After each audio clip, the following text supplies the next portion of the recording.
Upon emerging from stasis, Ethic is the unfortunate recipient of 3 surprises. The first, a prison cell. The second, complete amnesia. And the third, a mysterious stranger has gotten stuck squeezing through the bars on her window. His name is Hedge, and he has come to help Ethic save the world.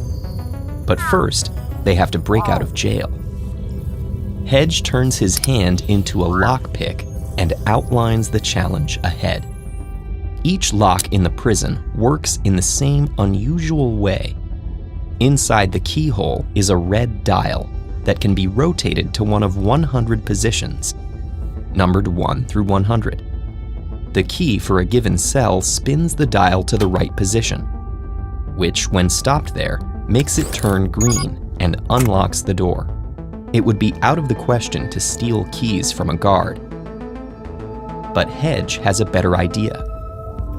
Hedge can carry out Ethic's commands. If Ethic tells him to walk 5 steps forward, turn right, then walk another 5 steps, that's exactly what he'll do. Hedge needs specific instructions, though. If Ethic says pick the lock or try every combination, that would be too vague.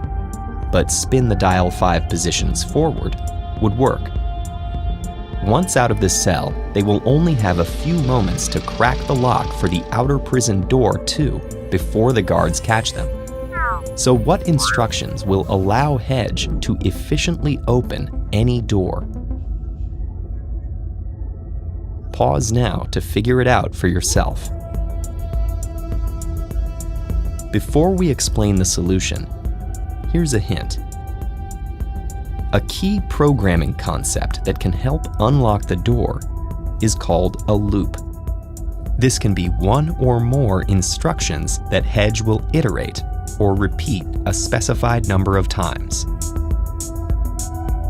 Like jump up and down 100 times. Or an instruction that Hedge will repeat until a condition is met, such as keep jumping up and down until it's 7 o'clock.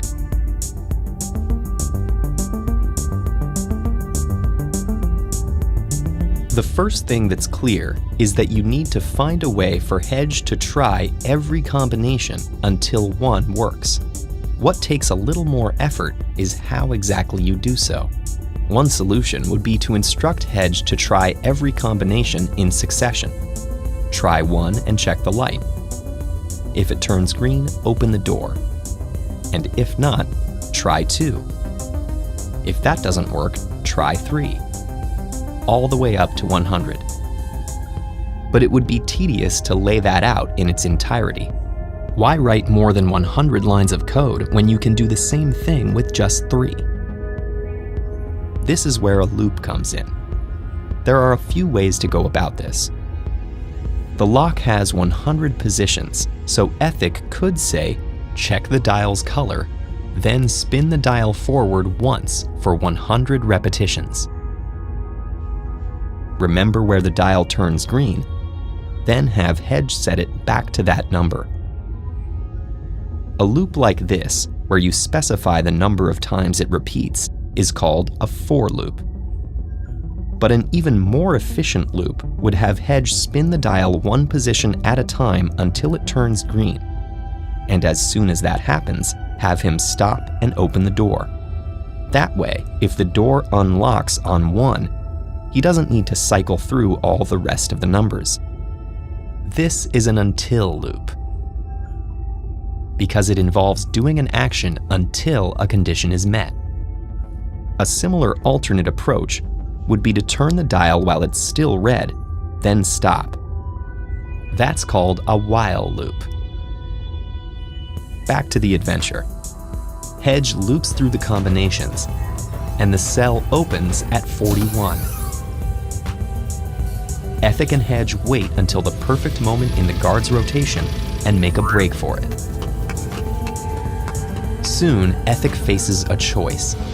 Hide inside a mysterious crystal or try to crack the outer door and make a run for it. Ethic chooses to run. The The second door takes Hedge longer, requiring him to spin all the way to 93.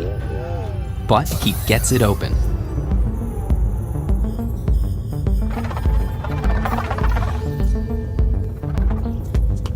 And takes the opportunity to explain why he's rescued Ethic. The world is in turmoil. Robots have taken over, and only Ethic can set things right. In order to do so, they'll need to collect 3 powerful artifacts that are being used for nefarious purposes across the land. Only then can Ethic return to the world machine, that giant crystal, to set things right.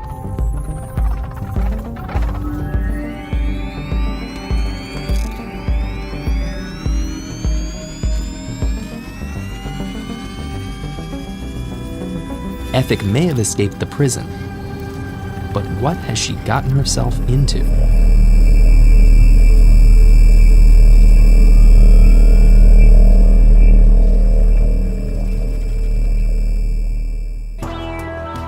Continue the adventure in the next episode of Think Like a Coder, and don't forget to subscribe.